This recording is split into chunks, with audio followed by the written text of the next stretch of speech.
The wood ash hits the clay pot first, before the sun has even cracked open the sky, before the roosters finish their argument, before the first tortilla slaps against the comal. The ash is already working. And most people today, they sweep it into the trash. Ancestors, forgive them. Here is the first secret, and it is ancient enough to make your abuela's abuela nod from the grave. Wood ash is not waste. Wood ash is a chemical laboratory that the Aztecs ran every single morning without a chemistry degree. When you soak dried corn kernels overnight in water mixed with calcium hydroxide made from wood ash and limestone, you are doing nixtamalization. The conquistadors watched this and thought it was superstition. They were wrong. The alkaline bath breaks down the corn's outer shell, releases niacin trapped inside, doubles the protein your body can actually absorb, and kills mold that would otherwise rot your entire year's harvest. A handful of ash, a clay pot, a night of patience, and your corn becomes a superfood while the Europeans were dying of pellagra eating the same grain without the trick.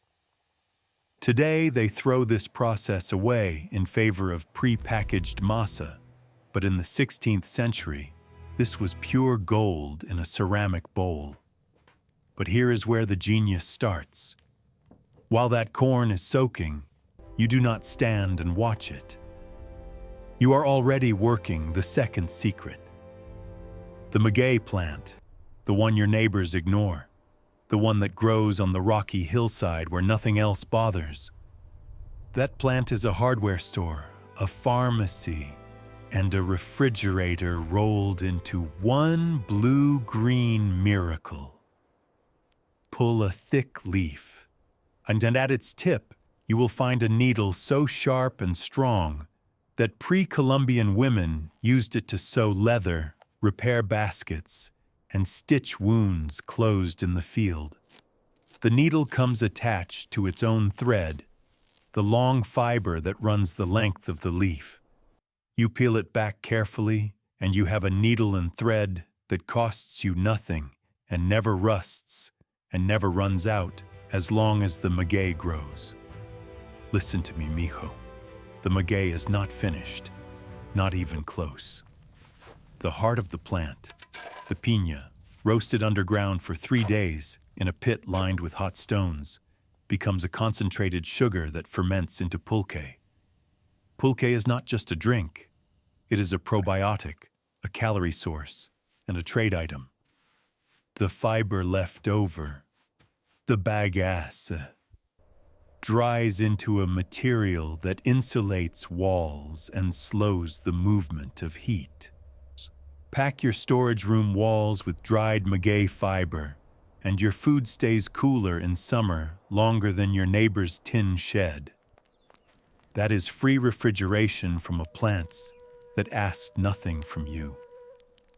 The sun is barely up now, and we are already on the third trick, which lives inside the clay pot itself. Physics. Listen carefully, because your ancestors understood this without the word for it. An unglazed clay pot is porous. Water seeps slowly through its walls and evaporates on the outside surface. Evaporation pulls heat away from the pot. The inside of the pot drops in temperature by 8 to 12 degrees Celsius below the surrounding air. In a shaded corner of your kitchen, a clay pot keeps vegetables, cooked beans, and even certain meats significantly fresher than the open air with zero electricity. The pot refrigerates itself through its own skin. The rich bought ice carried down from volcanoes. We kept our food cold with mud and shade. Forget the expensive tools. The fourth secret is the solar dryer, and it is so efficient it embarrasses modern technology. Slice your chiles, your mangoes, your nopales, your excess tomatoes thin. Lay them on a woven potato mat in full midday sun. Cover them with a second mat lifted on sticks to keep flies out and allow airflow. The interior temperature under that raised mat reaches 50 to 60 degrees Celsius, hot enough to kill surface bacteria, low enough to preserve color and nutrients. Within 2 to 3 days, you have food that lasts a year without vinegar, without refrigeration, without a jar. A dried chile today in the market costs you money that your great-great-grandmother spent 0 pesos to produce. She made hundreds of them a season. Now the fifth secret walks into the story on 6 legs. And if your face just tightened, that is the modern world talking and not your instincts. Chapulines, toasted grasshoppers, are 70% protein by dry weight. Your ancestors were not eating them out of desperation. They were eating them because a small child with a basket could collect a kilogram of grasshoppers from a cornfield in an hour. Toast them on a clay comel with lime and salt, and feed a family more protein than a pound of beef, at a cost of 0 pesos, and actually while protecting the corn crop from the pests themselves. That sizzle on the hot clay plate, that specific pop and crunch, that is the sound of genius. Today, they sell chapulines at artisanal markets for 3 times the price of chicken. We were ahead. The 6th trick hides in the corn cob after you strip every kernel off it. Do not throw that cob away. It is fuel. Dried corn cobs burn hot and clean, hotter than most wood by volume, and they are free every time you process your harvest.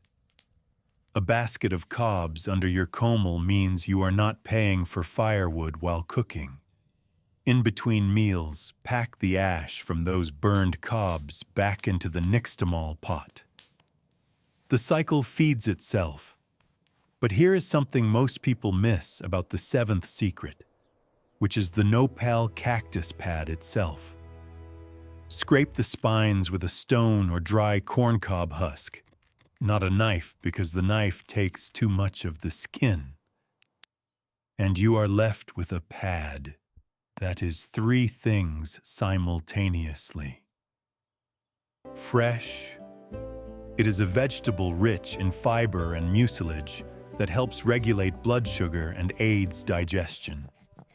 Dried thin, it becomes a leather-like sheet you can store and rehydrate for months.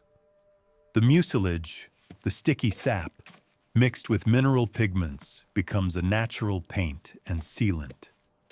Indigenous builders applied nopal mucilage over adobe and limestone surfaces to waterproof them. Your ancestors were waterproofing their walls with cactus sap, while Europeans were using imported tar at enormous cost. The sun is climbing now.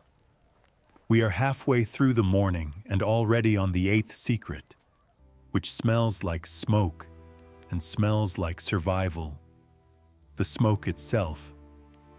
When you smoke food over a slow fire of dried chili stems and corn husks, you are depositing phenolic compounds onto the surface of the meat or fish that actively kill bacteria and slow oxidation. The Olmecs, the Zapotecs, the Maya, they did not have a word for food preservation chemistry, but they ran the reaction correctly every time. A smoked fish hung in the corner of your kitchen lasts 3 times longer than a fresh one. The chili smoke adds a secondary antibacterial layer that plain wood smoke does not provide at the same intensity. Listen to me. The 9th secret is something modern kitchens throw away by the kilogram every week: pineapple skins. The outside of the pineapple that you peel and discard contains massive concentrations of wild yeast and enough residual sugar to ferment into tepache. It's a probiotic, a lightly alcoholic beverage within 48 hours in a clay pot with a small amount of piloncillo and a cinnamon stick. You have spent nothing. The pineapple skins that cost you zero produce a drink that costs 80 pesos a bottle at the health food store. Our ancestors called this economics. We call it genius. And while your tepache ferments, those same fruit rinds, once strained out, can be buried directly at the base of your plants as fertilizer. Nothing exits the kitchen as waste. The 10th secret and the 11th arrive together because they are sisters. The 11th will make more sense once you understand the 10th. Epazote, that wild herb that grows in disturbed soil in vacant lots at the edge of your courtyard, has been used for millennia not just as a flavor, but as an anti-parasitic. A handful of epazote leaves cooked into your beans does three things. It dramatically reduces the gas-producing oligosaccharides in the beans. It kills intestinal parasites, and it adds a flavor that no dried spice packet from the supermarket replicates. That weed you are pulling out of your garden and throwing away is both a medicine and a seasoning. The second secret, the 11th, hierba santa, large velvety leaves that taste of anise and black pepper. Used to wrap tamales during cooking, they impart flavor and their essential oils have mild antimicrobial properties, extending the shelf life of the masa and filling inside the husk by an additional day or two. 2 weeds, 0 cost. One is your anti-parasitic, and one is your food preservative. The 12th secret requires you to understand the properties of charcoal, not just as fuel, but as what your ancestors called it in practice, a purifier. A small piece of hardwood charcoal dropped into a clay water jug absorbs impurities, adjusts pH, and, this is the chemistry, releases minerals including potassium, calcium, and magnesium back into the water as it sits. The Japanese call this binchatan and sell it as a premium product. Mexican villages used it for centuries in every water vessel. Your ancestors were mineralizing their drinking water with free charcoal from last night's fire. We are past noon now, and the 13th secret belongs to the pineapple's other cousin, the corn husk. Not the dried one for tamales yet. The fresh green husk from a just-picked ear of corn is full of moisture and contains chlorophyll and mild natural waxes. Wrap a piece of cheese or fresh cooked meat in several layers of fresh green corn husk, and it functions as a breathable, slightly antimicrobial packaging that keeps food moist without making it soggy, and keeps air off the surface without creating the anaerobic environment that spoils wrapped food quickly. Your abuela was not wrapping things in husks for aesthetics. She was engineering a microclimate. The 14th secret is underground, literally. A 2-foot-deep hole in the earth, lined with flat stones and covered with a wooden plank and a layer of soil, maintains a nearly constant temperature of 14 to 17 degrees Celsius, regardless of surface heat.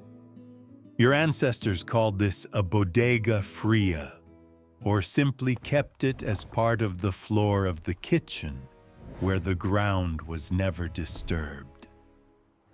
Root vegetables, tubers, cured meats, fermented products, all stored in that earthen cold hole without a single peso of electricity. Ever. The rich ignored this because they could afford ice. We became kings of food preservation with a shovel. Forget the expensive tools. The 15th secret is the lime, not the fruit, but calcium oxide or calcium hydroxide, cal. A small amount dissolved in water creates a strongly alkaline solution. Eggs submerged in diluted lime water can be preserved for 3 to 6 months without refrigeration. The alkaline environment prevents bacterial growth. Pull an egg out 6 weeks later, crack it open, and it is edible, safe, and nearly indistinguishable from fresh for cooking purposes. Before the refrigerator was invented, this was how families kept eggs across the season when the hens stopped laying. The 16th trick is an insect again. Shakti, and this one is not eaten. The cochineal, the small-scale insect that lives on the nopal cactus, produces a red pigment, carminic acid, when dried and crushed. That pigment was worth more than silver by weight to European traders in the 1600s. But beyond commerce, in the kitchen, cochineal was used as a natural colorant for food and textiles that does not fade, does not grow toxic over time, and signals to the eye that food has been properly prepared and finished. Color has always been part of palatability. Your ancestors understood that you eat first with your eyes. Presenting vibrant red food from a free insect on your patio nopal, that is both economy and artistry. The 17th secret hangs from the rafters. Literally. Braids of garlic, onions, and dried chilies hung from the ceiling of the kitchen, serve two purposes simultaneously. They dry and cure in the upward flowing heat from the cooking fire, extending their shelf life from weeks to months. And they release volatile sulfur compounds and capsaicin vapor into the air of the kitchen at low concentrations, creating an environment that flying insects genuinely avoid. Your kitchen smells like food and functions as its own pest deterrent without a can of spray that costs money and contaminates your cooking surfaces. Listen to me. The 18th secret is the metate, the flat stone grinding surface that every household maintained. The metate is not just a tool, it is a processor, a mixer, a grinder of dried insects, dried chiles, dried seeds, and cooked corn simultaneously. The motion of grinding on rough volcanic stone generates a specific particle size in masa that gives tortillas their texture, a size that commercial steel mills produce incorrectly at high speed, which is why handmade tortillas from a metate taste genuinely different and hold their texture longer before going stiff. The metate produces masa that has already been partially worked by the stone's friction into a slightly warmer, slightly more bioavailable form. This is texture engineering with a rock. The 19th secret is the piloncillo itself. Unrefined whole cane sugar, dark and dense and pungent with molasses. Modern white sugar is stripped of its mineral content during refinement. Piloncillo retains iron, calcium, potassium, and magnesium from the original cane juice. It costs less than white sugar at the market and feeds more than just sweetness. It ferments more reliably in tepache and atole because the wild yeasts and bacteria feed on those residual minerals. It preserves better in storage because its molasses content naturally resists moisture absorption.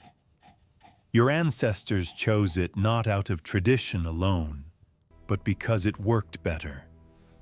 The 20th secret is one that baffled the Spanish priests because they mistook it for ceremony and missed the engineering underneath. Copal incense, the dried resin from Bracera trees, burned in low amounts inside a closed storage room, kills airborne mold spores and certain bacterial colonies through its terpene and diterpenic acid content. Before a granary was sealed with a new harvest, it was purified with copal smoke. This was not only spiritual hygiene, it was chemical fumigation with a substance that occurs naturally in the local forest and costs nothing but the effort to collect and dry the resin. Today, they sell copal for meditation. Our ancestors used it to protect the entire year's food supply. The 21st secret is the tsinakan, the bat. Not catching bats, mijo, but understanding their ecosystem role and using it deliberately.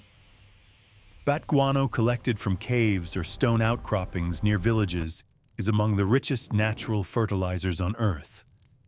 High in nitrogen, phosphorus, and potassium in immediately bioavailable form.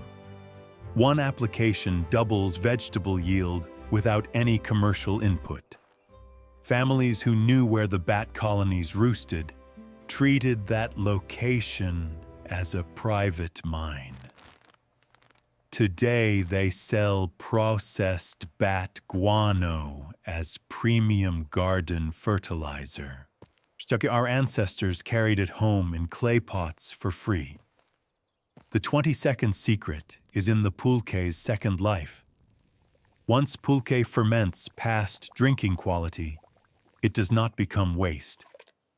It becomes a powerful natural pesticide for plants when diluted and sprayed on leaves. The acidic, probiotic-laden liquid disrupts the surface conditions that fungal plant pathogens require to establish themselves. Fields on the edge of maguey cultivation were historically more resistant to certain crop blights, not by accident, but because pulque runoff from harvest processing naturally inoculated the soil and plant surfaces. An ancient mistake that turned out to be ancient wisdom. The 23rd secret belongs to the morning, to the dew, and to the humble tecomat, the dried gourd. A large, dried and sealed gourd is not only a container. Its walls are a natural insulator.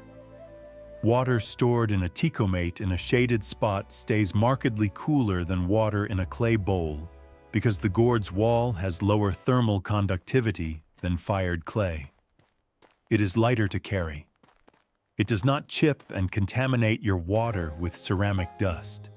It grows from a vine that produces dozens of gourds per season with no cultivation inputs beyond planting. Your water jug was free, and it grew in your yard. The 24th secret walks in at sunset, when the fire goes low and the comel cools. The comel itself, that thick clay disc that conducts and holds heat like a battery. When your cooking is done, that comel stays hot for 40 minutes after you remove the fire.